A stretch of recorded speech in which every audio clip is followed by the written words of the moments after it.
I think it's safe to say that Mary Jean Chan is one of the most distinguished young poets working in England today. After studying political science in America, international development at Oxford, and creative writing at Royal Holloway, she published her debut collection, Flesh, in 2019. It won the hugely prestigious Costa Book Award for Poetry and was recommended by the Poetry Book Society. She's a senior lecturer at Oxford Brookes in poetry and a Ledbury poetry critic. And in a more Cambridge context, she studied abroad at Pembroke for 6 months and guest edited The Maze in 2019. And it's an absolute honour to have her here tonight. So I think we're going to begin with Mary Jean reading some of her poems, and then we'll go into a Q&A session. There's a link down in the description if you want to ask any questions for that. So without further ado, Mary Jean. Thank you, Alex. Such an honor to be here. It means a lot to be invited back. And I used to go to a lot of events at the Union, so it's lovely to be here. I thought I'd start with the title of the book, Flesh. So it's the French word for arrow, but in my usage, I use it to denote a fencing technique. I used to be an épéiste for about 10 years, practiced the sport in high school and then subsequently in university. And what always attracted to me to the flesh is that it's a flamboyant move where you run at your opponent at high speed. And it often leads to a collision between the two fencers. And that was always a very interesting thing for me, that out of conflict, something interesting, something new might happen. And so I wanted to use it as a metaphor for the book, because there's a lot of conflict in this book, but there's also a lot of love. And I do hope that out of these tensions, a new status quo can be born. The other thing I wanted to note about the title is that it puns on the English word for flesh, the flesh of the body.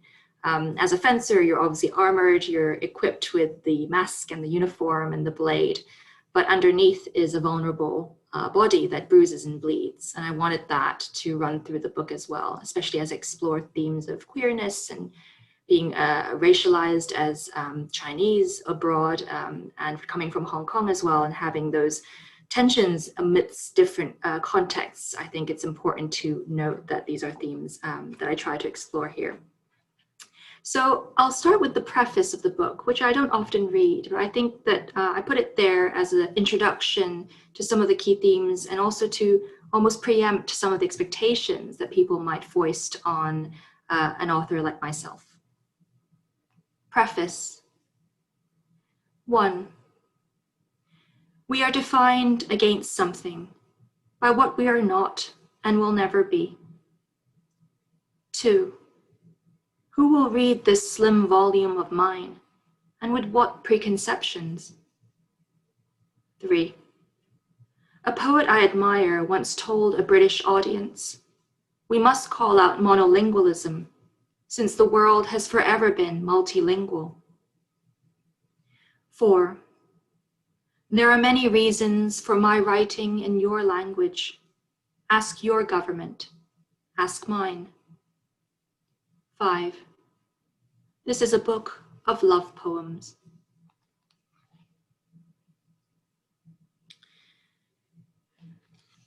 I'll start with 2 poems that touch on dress. The way we present ourselves to the world, I think, has a uniquely marking effect on our bodies and how we define ourselves.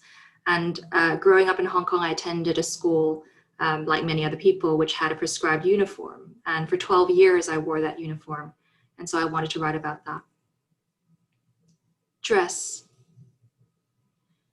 The same uniform for 12 years. A white skirt, blue collar, blue belt, blue hem. A dark, no-nonsense kind of blue. White as snowfall in Eden. You washed it every single day, made sure you ate in small bites, always wore an extra pad so none of the blood could seep through. You began wearing that dress at the age of 6, your skin haunted by the British flag, so you could be Chinese with English characteristics. Each time you wore it, you shut your body up. Some girls wore their short, discolored, tight.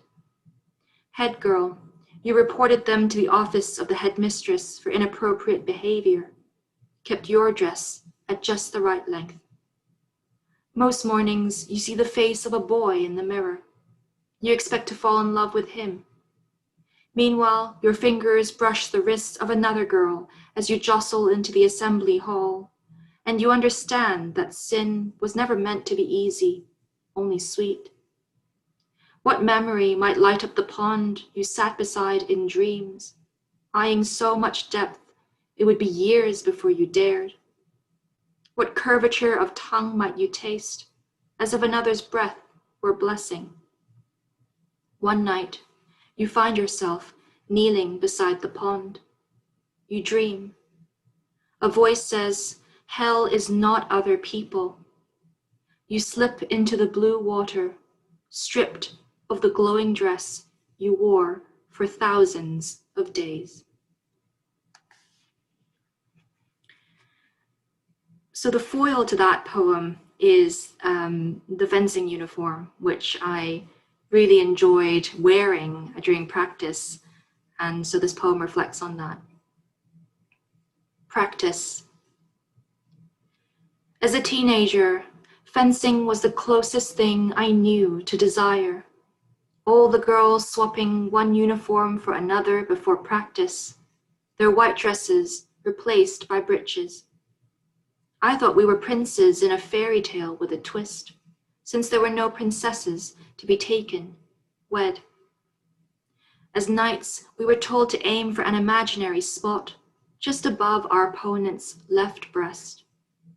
Often, I left a bruise, the blade's tip ricocheting off chest guards onto skin. Just as often, I would feel yellow blooms of ache where the girl I thought was beautiful had pierced my heart. Hours later, I would transform. I would head back home with a deepening sense of dread, my bruises fading to quiet.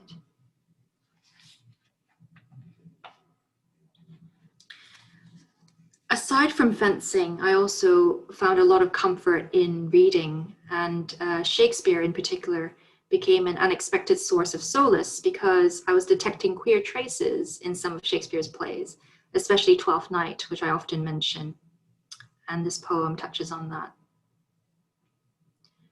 A hurry of English. What isn't obvious because I intend to obfuscate.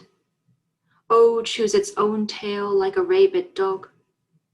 What does it say about me, this obsession written in a language I never chose? My desires dress themselves in a hurry of English to avoid my mother's gaze. How I typed Shakespeare, then homoeroticism plus Shakespeare into Google, over and over. My mother did not understand the difference between English words, so she let me be.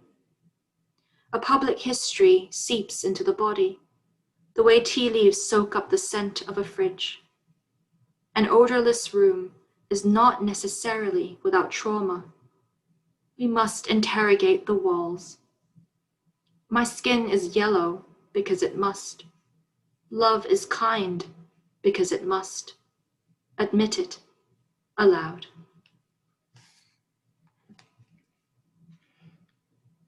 So I'm often asked whether my work is autobiographical, and I think this is a very interesting question for a poet because, in my opinion, poetry is not necessarily nonfiction in the way that we don't categorize books of poems on a bookshelf in a bookstore. I would consider my work to be equally fictive and also non-fictive. And this next poem is an entirely imagined scenario, but I think it gets at an emotional truth that a lot of people, especially from overseas, might have experienced. Rules for a Chinese child buying stationery in a London bookshop. Speak to the white elderly man at the counter. There will be many more of them in your life, but start with him. Recall those syllables you whispered over and over, like some version of the Lord's Prayer. Our Father who art in heaven and is white and beyond skin. Enunciate. He must hear what you have to say if you are to be helped. Begin with please, say may I, end with thank you. He will be delighted to know you are polite, soft-spoken, well-mannered. You will be overjoyed at his acceptance, a palm reaching towards you for something you are able to give. You must hand over the money quickly, but not in haste. Your parents' wisdom comes from having had more salt than you have eaten rice. This proverb is untranslatable, but memorize and trust in it all the same. You are a tiny machine being oiled for the day you must face the world, a lifetime ahead of you, years of salt and rice and tea.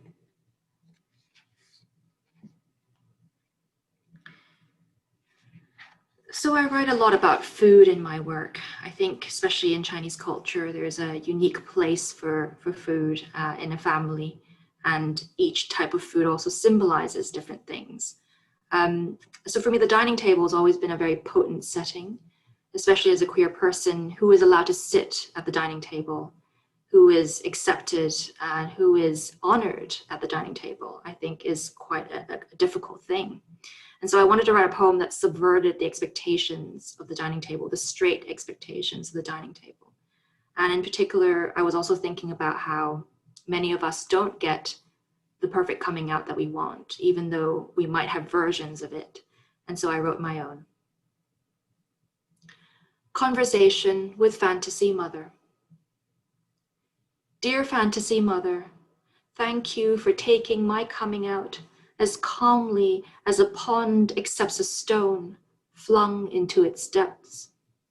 You sieved my tears, added an egg, then baked a beautiful cake. You said, let us celebrate, for today you are reborn as my beloved. The candles gleamed, and the icing was almost true, impossibly white, coated with the sweetness of sprinkles. We sat together at the table and ate. Afterwards, I returned to my room and touched all the forbidden parts of myself, felt a kindness I had not known in years.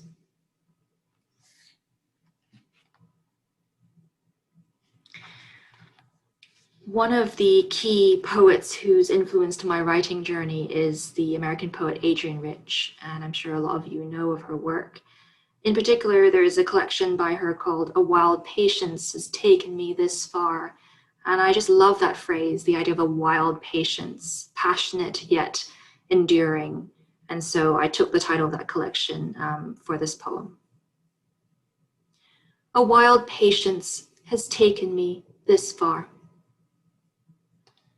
I am writing in the voice of my most hopeful self. Amnesia was my daily bread. Thank God for fan fiction, for it gets better, for poets audacious enough to mention the body.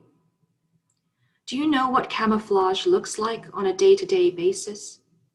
Checking the coast is clear before opening a single tab and multiple decoys on a screen. Surreptitiously reading Shakespeare, the scene where Cesario woos Olivia. Watching my parents' faces for a sign to hold a tidal wave back. A daily prayer for the strength to confess nothing at all times. One day, it becomes a choice to walk out of this life or to begin living mine. I left half of my language behind to escape my impeccable persona. How I wanted to perform a heroic act to gain acceptance into the kingdom of ordinary people. To love a city and to not have it love you back is its own form of torture. When I met a beautiful stranger for the first time, I was deeply afraid of her tenderness.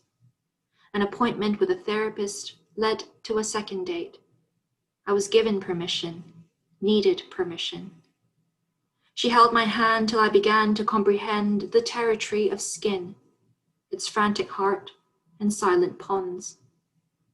Most nights, I dream of my mother's face, by turns harsh and tender. In a nightmare, I shouted at her, "Neither you nor I are the enemy." What do mothers ask their own daughters everywhere in the world? Is there a question? Ask me something.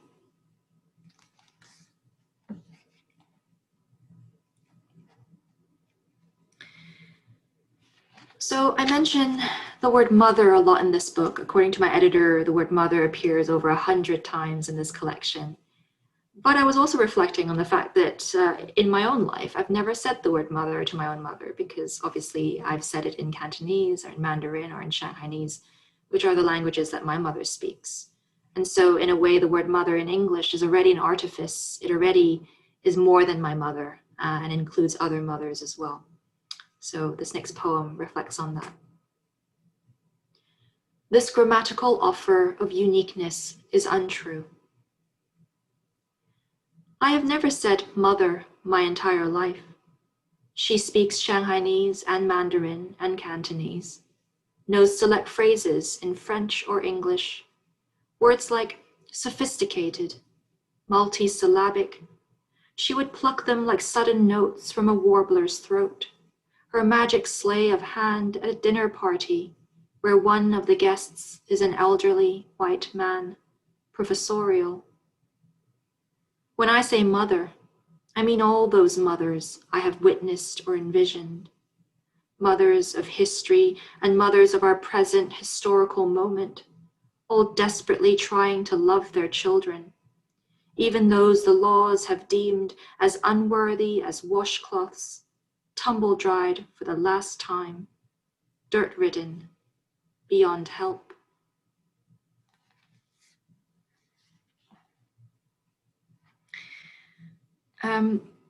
Moving on from that last image of the dirt-ridden washcloths is a poem that I didn't realize was about SARS. I lived through the SARS epidemic in Hong Kong in 2003. I was 13 years old and hadn't really thought about that time in my life until 2016 when I wrote this next poem. And even then I didn't realize it was about that until someone told me, especially during the period we're living through, that it reminded them about COVID. And of course, it begins with the image of washing one's hands. Safe space. Wash your hands. Rub soap into foam into lost hands. Focus on the running tap, the way your hands momentarily disappear and you feel safe again. The bathroom is a place you can always rely on in whatever country, containing a door you are allowed to lock. Lock the door, even though the flat is empty, and there are no mouths, no doors that let the wild things through. Wild love, wild beauty, wild hurt, wild fear, all those beasts, and your inner voice whispering, these are the options, fight, flight, or freeze.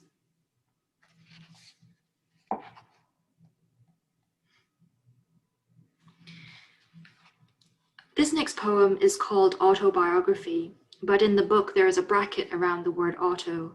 Again, I wanted to disrupt this idea that women of color especially, write poems that are essentially diary entries, that they are, inextricably linked to our daily lives that are domestic and mundane. As a result, this poem is not in my own voice, and it is entirely imagined, and it's written on my mother's behalf. Autobiography. My detractors think they know me, loud and always too soft-hearted. The time I purchased 50 pairs of frames from a sobbing woman whose eyewear shop was closing down. The day I lost my father and cried myself sick until I thought I would never sing again, though music was my only love during the revolution. The time my daughter told me she was in love with a woman, and I lied and told her it would be okay. What does 3 years of famine teach a person?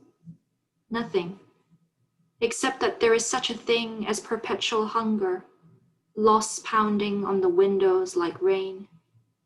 Except that my father loved me, and that he came back as soon as he could. in the swallowtail butterfly that fluttered around the flat, in our pet papillon, in my beloved child.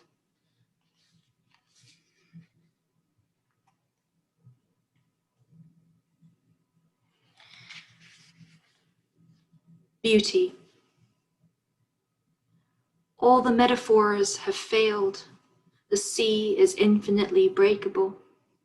My mother is raging the way waves do.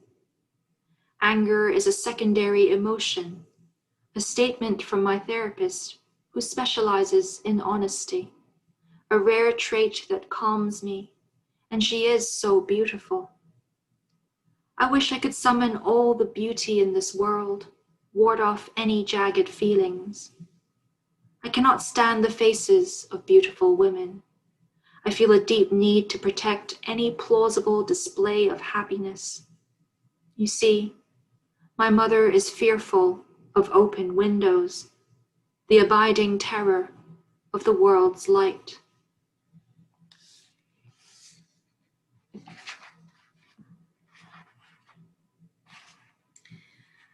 I'll read two more poems. This next one is a poem that was written very early on in my journey of writing Flesh. I think it was written in 2016, but it's somehow ended up towards the end of the book. And it's a moment of joy and peace between the speaker and her mother. And it also features one of our favorite activities, which is to enjoy a tea ceremony together. Tea ceremony. There are days when I pretend to understand my mother's grief, as I coax her into sitting at the table for a tea ceremony, so she might linger on the rush of green into glass, how the scent of leaf dissolves both past and future in one gulp. We drink in a serene silence. My mother smiles a smile that breaks my breath into laughter. She is radiant now, lost in the kettle's repetitive chant, her gaze fixed on the dance of fingers between utensils. I love my mother's joy, her reprieve from the sorrow she adorns with designer clothing. Some nights I tell her, go to bed. She says, I can't. Can you stay? As a child, I dreaded her desperate need, my hand resting on her forehead, unable to let go. Even now, with Winnicott and Klein as bedside reading, I can only invite her to the table. Look, Mother, your hands are beautiful. Look, our tea is ready.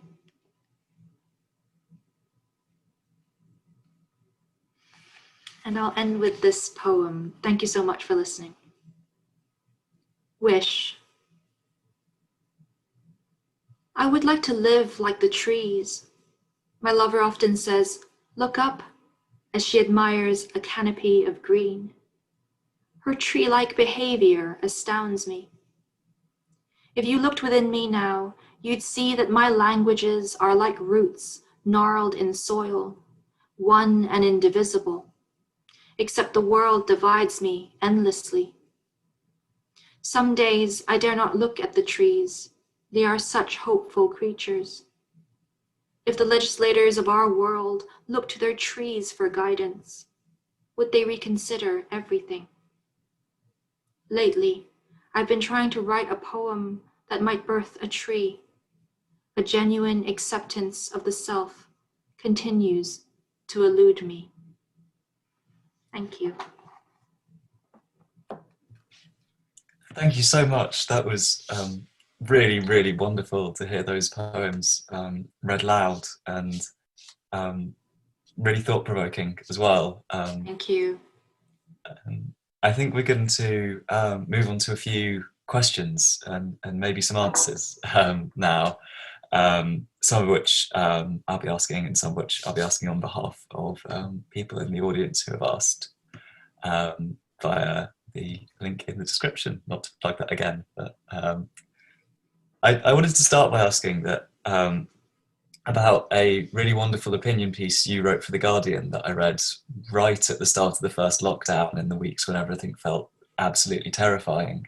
Mm. And you said that poetry and language, if I've got the quote here, can and must be the bridge that connects us all during these difficult times. And I wondered how do you think they can, and do Mhm. you think they have a year on? Thank you, Alex. Yeah, that's a great question.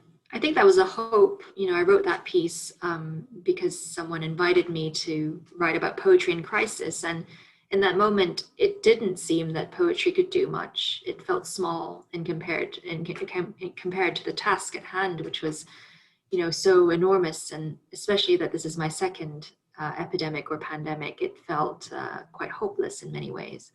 But I found myself again turning to my favorite poets for solace, especially during a time when I think a lot of us were glued to the news. We were trying to figure out what was happening. I found that reading a poem was kind of a way of tuning in to myself. It kind of blocked out all the noise. And it made me, the first bridge that it built was the bridge to myself because I was feeling disconnected. I felt unable to focus. There is this panic that sets in. But meditating on a poem, even reading a few lines of a poem, would ground me in that sense. And then later on, I suppose, language more broadly speaking, I think it's crucial, the way we distill experience, the way we compress grief and loss into an image, that's the work that poets do.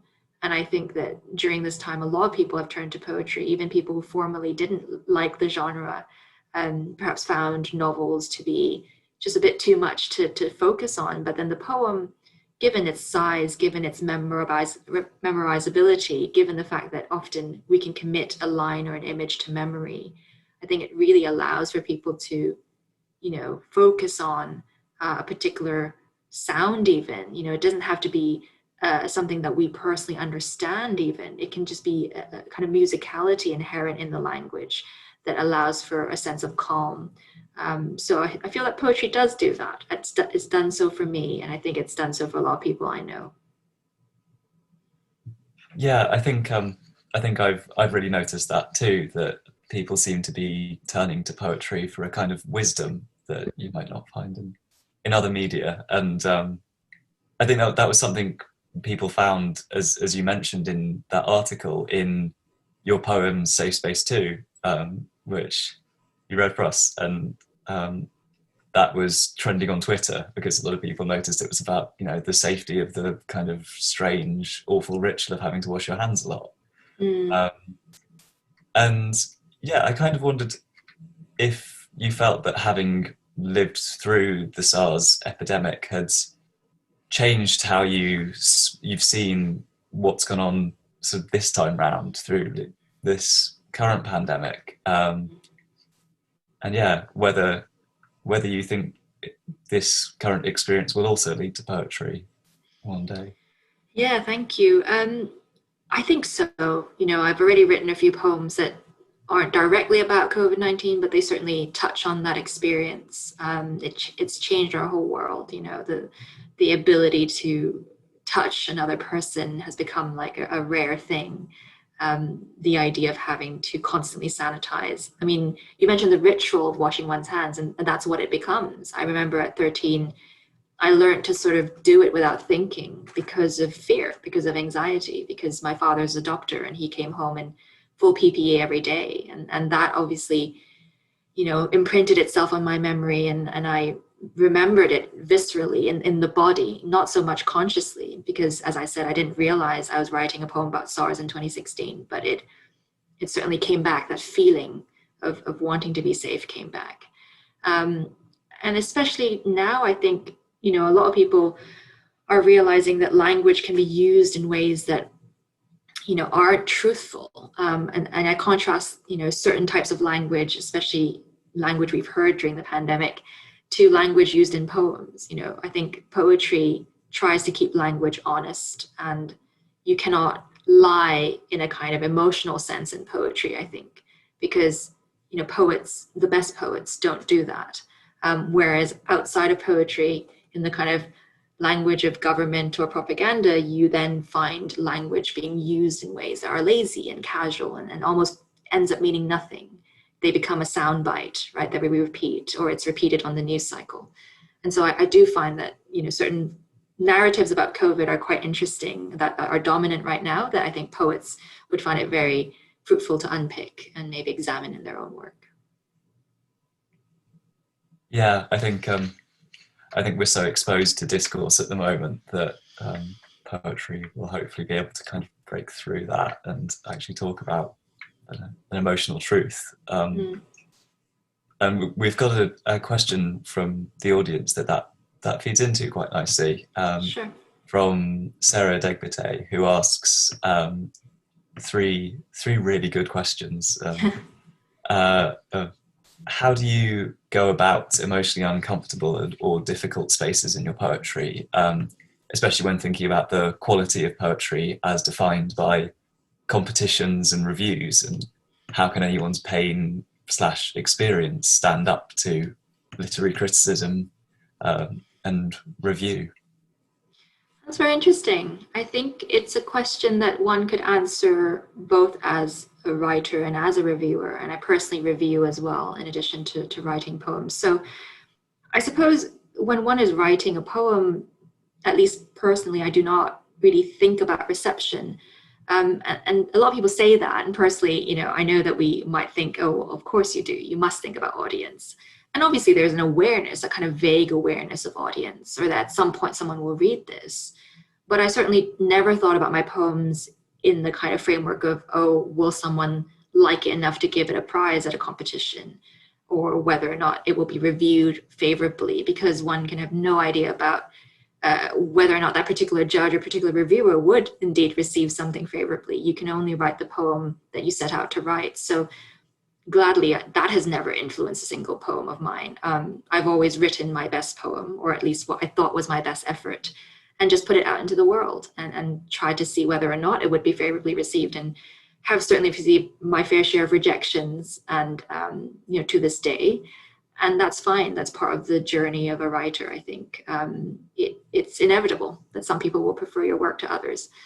As a reviewer, I think it's also made me more empathetic, hopefully, because I am a writer and I know how it feels to have your own work reviewed. When I review someone else's poetry, I want to meet the writer where they're at. I don't want to impose my own framework in terms of this is what your book should be doing, and I'm going to judge that based on that criteria. It's really trying to see where the poet's coming from and what they're trying to do and what is their reference point, and then trying to see whether they've achieved that on their own terms. And obviously that involves research and involves knowing what lineage they come out of, that particular writer. We can't measure everyone against Keats. We all write out of different literary lineages.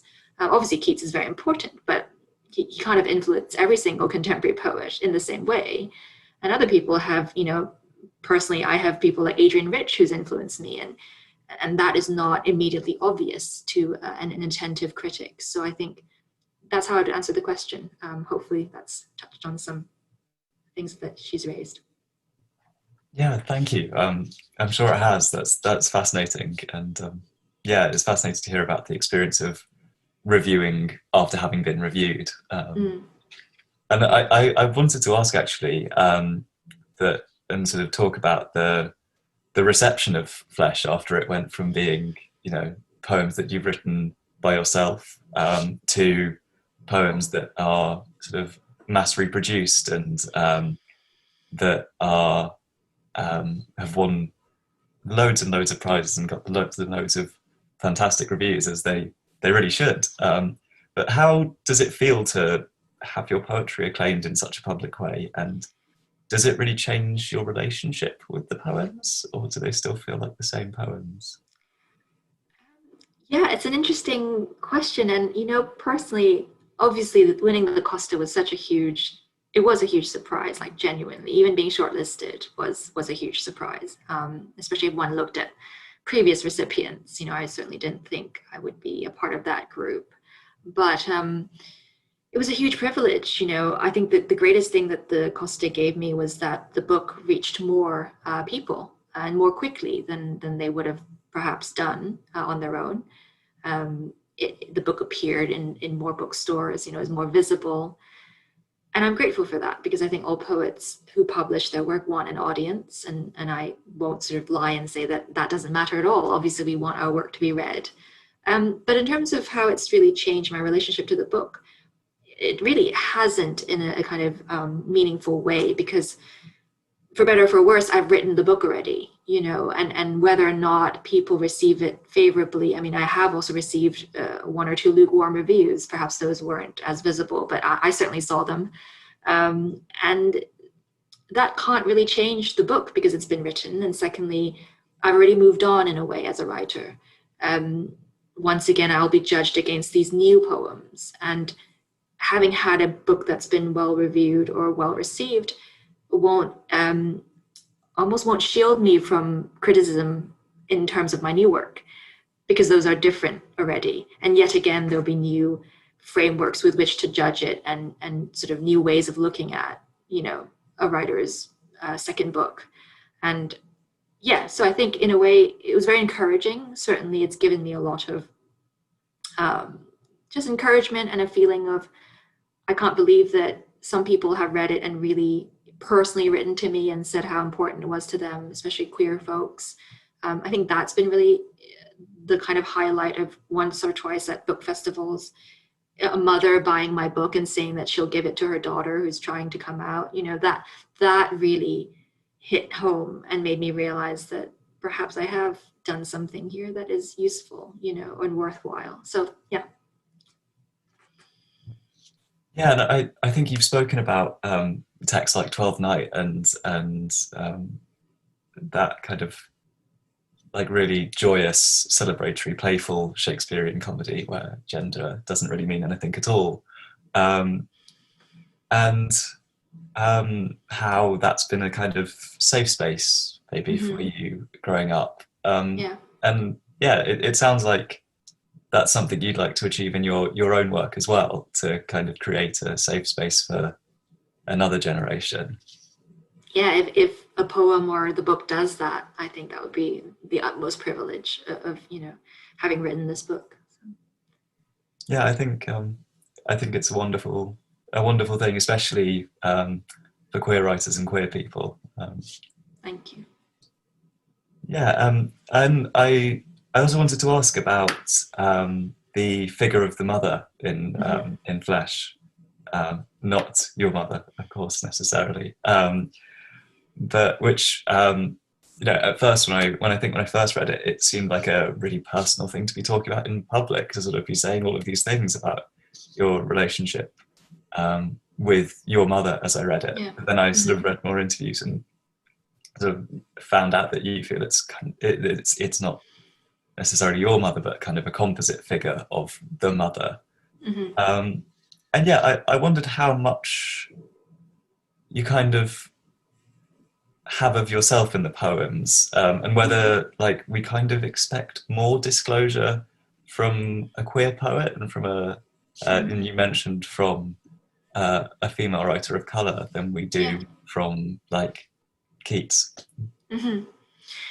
Yeah, I think that's a question that we all grapple with as writers of color, queer writers, female writers.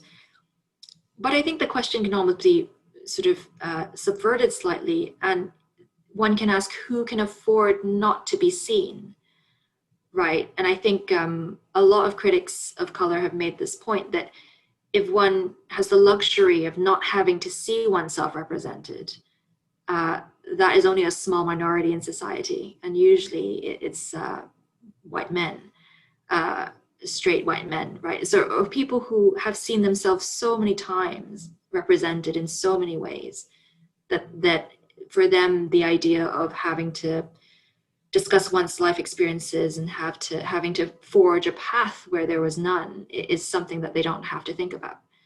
That doesn't apply to people like me, right? Where writers of color have only quite recently, I think poets of color especially, have only quite recently been admitted to the larger presses. Queer writers as well, to be able to write openly. about one's experiences and one's love. Obviously, we've had a lot of gay writers throughout history, but they were never framed as such. Auden and Whitman and so many of these people who obviously were queer according to current standards, but we would never discuss them like that. They would be the heroic war poet, right, Wilfred Owen. But we wouldn't really talk about the other aspect of his life. And so I think it is important to a certain extent that I am alive in these pages, that I am writing from my personal experience as a Hong Kong Chinese poet.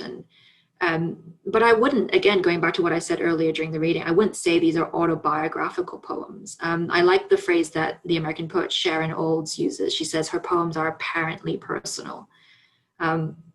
And she's famous for writing poems that are quite visceral, right? That supposedly reveal a lot about her life. But again, even when it seems like we've given a lot of ourselves in our poetry, every single fact or so-called fact is very carefully curated.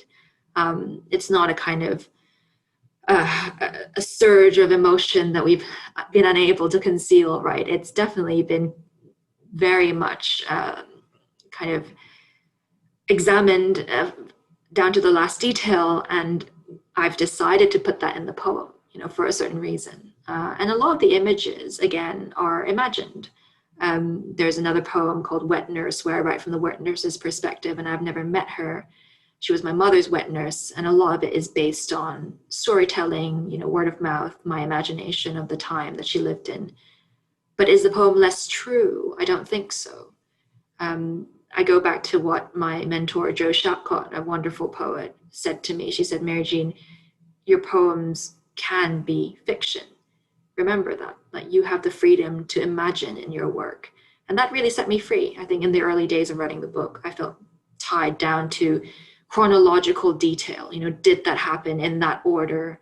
Did it happen on that day? What exactly happened? But memory already is something that alters the facts of what we go through. We know that the same person recounting the same event will still give you two different accounts when you ask them on different days, because that's how memory works. And so once I felt freed of that need to adhere to strict fact, not to say that these are lies, but really what the poem is trying to do is beyond retelling an event or something that happened to the poet. And so I do believe that these poems are apparently personal. That's a fantastic phrase. And Thank you. Yeah, I think reading Flesh, it's kind of largely vaguely chronological in terms of your personal history. Sure. But it felt like there was a lot of kind of slippage there, like in the poem you read where it talks about what curvature of tongue might you come across in the future, that like the future's presence even in childhood, which I think is something quite disruptive and wonderful. Thank you. Another of my favourite poems in Flesh is The Importance of Tea, where you create a really wonderful pun on normal tea and normality. When your partner thinks that normal tea is black and you think normal tea is green. And that's a really interesting moment of cultural translation and cultural mistranslation. And I wondered if you kind of feel like poetry can help facilitate an understanding between cultures in that way and facilitate that translation. I think, that's not unique to poetry. Certainly fiction and fiction can do that. Literature can do that. It's interesting because that poem set out, I didn't set out to write a kind of very serious poem that, would achieve this effect of so-called cultural translation. It was meant as a bit of a joke in that I found it funny, right? Like that I'd come to the UK. I came to the UK in 2012 and came to London in 2014 and kept being offered normal tea. And I was just so intrigued, right? Obviously, I knew it was probably black tea or builder's tea. But just this phrase, it just really intrigued me because I'd never heard it before elsewhere. Obviously, all societies have their normal tea, but the fact that it was referred to as such always stuck with me. And so, I wanted, and also in my mind, because I studied in the States, I think we call it normality there versus normalcy. So there was that acoustic rhyming between normality and normality. And I just, well, I was, was just so intrigued by that I thought to write a poem about it. I think poetry, again, it goes back to the attentiveness to language, because a poem is meant to be, I think, kind of like a moment of insight, or like a kind of snapshot of an event. It's necessarily compressed. And so I think for these moments of revelation, for something, pulling back the curtain and seeing what's behind it, like that's something that a poem can do very well. Whereas in a novel, there's a lot happening, a lot of characters. I think that happens obviously to a certain extent, but not as strongly as a poem might be able to convey. Yeah, and I think that's that sense of kind of having lived in different cultures and with different languages runs through Flesh as well. And in written in a historically white space one, you write in Chinese alongside English without a translation, kind of switching between the two. And yeah, I think that expression of dual heritage, dual experience in poetry is something that's still quite rare. I just kind of wondered about how you reflect that and how that informs your practice. Yeah, that's a very good question. I think partly my decision to leave the Chinese characters unglossed was to do with the fact that I was aware that, especially in post-colonial theory, this idea of translating a language into English would always convey the idea that English was, in effect, the superior language, because it's the language everything has to be translated into. Obviously, I'm writing a collection of English poems, and I chose to write in English, right? I didn't, no one forced me to. So English is my preferred language for creativity. But in this particular poem, I was speaking to two audiences as well. I refer to the taxi driver in Shanghai who, because my partner is white, presumed that I was her tour guide. That is also a kind of interesting response to get as a Chinese person myself, because of how that person saw the hierarchy of our relationship. And so the Chinese words felt apt in that particular poem. The words that I leave unglossed when he says, he refers to my partner as having come from the Great British Empire. That is what the Chinese character means. But I leave that in Chinese, so certain monolingual readers might not get that impact. But were they able to kind of decipher it through, I don't know, asking a friend or looking it up, they would get that added layer of, they'd normally probably suspect it was something to do with like United States, United Kingdom, but the actual words are the Great British Empire, because that's what someone actually said to me. And so I just think it's just fun to have two languages. And because these are languages I grew up with, they don't feel like a radical act. They just feel like who I am. And it felt freeing to be able to embody all of me in poetry. I think there was this American poet called Henri Cole from, he's half French. And he said that poetry is language that should not keep us out, that it should do the opposite. And I think that's really beautiful. The idea of poetry being radically inclusive. I think that is how a poem works. And were I to selectively embody certain parts of me, it wouldn't be true. And that's what I mean by emotional truth, I suppose. So linguistically, I wanted to honor the languages that I speak. And I guess it's kind of that idea of wanting to write a poem that will let you live like the trees that you mentioned in the reading. Yeah, definitely. Kind of bringing together of parts of the self as opposed to splitting them up. Yeah, because in a way, I think we're so good at categorizing ourselves, and the marketplace categorizes us, and writers are categorized. And I just always find it very interesting when people talk about identity, because everyone has an identity, but it's only used selectively when discussing, writers of color or queer writers, etc. When, the white, straight male poet who's from Somerset has an identity, it's equally an identity versus mine, being Chinese and from Hong Kong and being female. But it's not understood as such, which I find very interesting. And so part of the later poems in the book try to confound that and try to question the idea of, it's always someone being divided up and analyzed in a certain way when actually they're just being them. We're just trying to be ourselves. And the difficulty is that the world won't let you be. The Belarusian poet Valgina Mort said in her wonderful Poetry Society lecture just on Tuesday that when she writes a poem, it's not a political poem because the world is already political. The society she lives in politicizes her. So her poem is, in fact, her way of carving out a private space that says, get out of my life, leave me alone and let me be. And I found that really beautiful.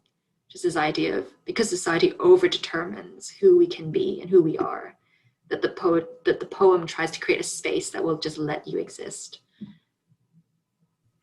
And that the poem can kind of be a safe space in itself. Definitely.